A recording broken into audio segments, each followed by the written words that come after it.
सुमन इंदौरी के घर पर पूजा का आयोजन बड़े धूमधाम से किया जा रहा था। घर में हर ओर शांति और पवित्रता का वातावरण था, जैसा कि पूजा के दौरान होना चाहिए। सुमन और विक्रांत ने अपनी जिंदगी के इस खास पल को पूरी श्रद्धा और भक्ति के साथ मनाने का फैसला किया था। पूजा के लिए घर को सजाया गया था, दीप जलाए गए थे और सभी को आमंत्रित किया गया था, ताकि यह धार्मिक आयोजन एक भव्य और यादगार अनुभव बने। सुमन और विक्रांत दोनों के बीच एक गहरी सामंजस्य और प्रेम का भाव था, और यह पवित्र अवसर उनके रिश्ते में एक नई ऊर्जा भरने वाला था। दोनों एक साथ पूजा की रस्मों को पूरे सम्मान के साथ निभा रहे थे, और इस पल में वे पूरी तरह से एक दूसरे के साथ थे। लेकिन जैसे ही पूजा अपने उच्चतम बिंदु पर पहुंचने वाली थी, अचानक एक तूफान आ जाता है। वह तूफान कोई और नहीं, बल्कि देविका थी। देविका का घर में आना पहले से ही सुमन के लिए एक अप्रिय अनुभव बन चुका था, लेकिन इस बार तो स्थिति और भी गंभीर हो गई। देविका ने पूजा के दौरान बिना किसी सोच विचार के पूरे घर में तोड़फोड़ मचानी शुरू कर दी। उसने पूजा के साजो सामान को बिखेर दिया, दीपों को बुझा दिया, और वह सब कुछ जो सुमन ने बड़े प्यार और धैर्य से सजाया था, वह चुपके से नष्ट कर दिया। यह घटना सुमन के लिए एक बड़ा आघात था, क्योंकि पूजा में रुकावट आना और उसमें विघ्न डालना न सिर्फ धार्मिक दृष्टि से, बल्कि मानसिक और भावनात्मक दृष्टि से भी एक अपशगुन माना जाता है। देविका की यह हरकत सुमन के लिए न केवल अपमानजनक थी, बल्कि यह उसकी आत्मसम्मान की भी घोर अवहेलना थी। इस बार सुमन ने तय किया कि वह चुप नहीं रहेगी। वह हर बार की तरह अपनी भावनाओं को दबाने वाली नहीं थी।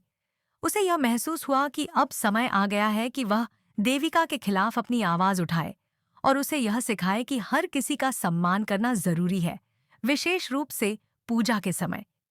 सुमन ने तुरंत मीडिया को बुलाया और सामने आकर स्पष्ट रूप से कहा कि देविका ने उनके घर में घुसकर न केवल तोड़फोड़ मचाई, बल्कि उनकी पूजा को भी भंग कर दिया।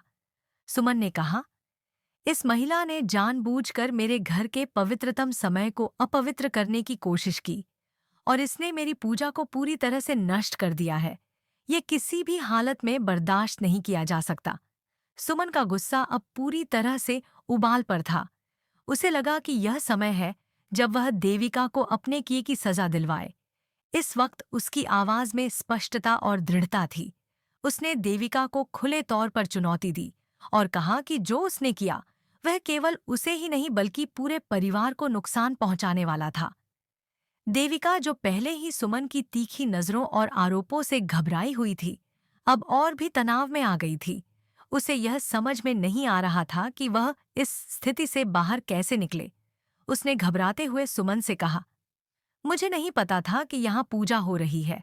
अगर मुझे पता होता तो मैं खुद अपने हाथों से प्रसाद बनाती और इस आयोजन को और भी पवित्र बनाती। हालांकि देविका अपनी बातों से सुमन को शांत करने की कोशिश कर रही थी, लेकिन सुमन के दिल में गहरी नाराजगी थी और वह अब इसे माफ करने के मूड में नहीं थी। सुमन ने देविका से साफ शब्दों में कहा कि वह अब उसे माफ नहीं कर सकती। पूजा में हुए विघ्न के कारण उसने अपने मन में यह तय कर लिया था कि उसे देविका को कड़ी सजा दिलवानी चाहिए, ताकि भविष्य में ऐसा कुछ भी न हो सके। इसी दौरान देविका के साथ तीर्थ और उसकी मां भी आ गए। तीर्थ की मां ने तुरंत बीच बचाव करते हुए स्थिति को शांत करने की कोशिश की। उसने कहा, देखो, जो खीर बनवाई गई थी वह भोग के लिए थी और यह पूजा का एक अभिन्न हिस्सा था। हमें इस मुद्दे को बढ़ाना नहीं चाहिए। सुमन ने एक गहरी सांस ली और स्थिति को थोड़ा हल्का करने का प्रयास किया, लेकिन वह जानती थी कि यह सब कुछ बिना किसी ठोस परिणाम के खत्म नहीं हो सकता। सुमन ने तीर्थ की मां की बातों को सुना, लेकिन उसकी पूरी तरह से शांत होने की स्थिति नहीं थी। वह अभी भी यह महसूस कर रही थी कि देविका को इस घटना की पूरी जिम्मेदारी लेनी चाहिए और उसे अपनी गलती को स्वीकार करना चाहिए। उसने यह भी कहा कि आगे से अगर देविका या कोई और उसकी पूजा में विघ्न डालने की कोशिश करेगा, तो वह उसे बर्दाश्त नहीं करेगी। इसके बाद देविका और उसका परिवार वहां से चले गए, लेकिन सुमन का मन पूरी तरह से अशांत था। वह जानती थी कि इस घटना के बाद उसे अपने घर की शांति को बनाए रखने के लिए और भी सतर्क रहने की जरूरत है। उसे अब यह समझ में आ गया था कि हर किसी को अपने घर के अंदर किसी भी प्रकार की अशांति फैलाने की अनुमति नहीं दी जा सकती। सीरियल सुमन इंदौरी के इस एपिसोड ने दर्शकों को यह सिखाया कि किसी भी परिस्थिति में घर की शांति और पूजा की पवित्रता बनाए रखना जरूरी है। यह हमें यह भी बताता है कि किसी भी रिश्ते में सम्मान और सामंजस्य बनाए रखना सबसे जरूरी है। सुमन ने हमें यह दिखाया कि हमें अपनी सीमाओं का पालन करना चाहिए और दूसरों को भी सम्मान देना चाहिए, ताकि जीवन में शांति और समृद्धि बनी रहे। अगर आपने अभी तक हमारे चैनल टेली पीप्स को लाइक और सब्सक्राइब नहीं किया है, तो कृपया इसे जल्दी से कर लें, ताकि आपको हर एक अपडेट्स मिलती रहे। हम आपके सभी कमेंट्स का इंतजार करेंगे और आप हमें बताएं कि आपको यह एपिसोड कैसा लगा। आप हमें यह भी बताएं कि आप अगले एपिसोड में क्या देखना चाहेंगे। सीरियल के आने वाले एपिसोड में बहुत सारे ट्विस्ट्स होंगे और हम आपको उन सभी अपडेट्स से अवगत कराएंगे।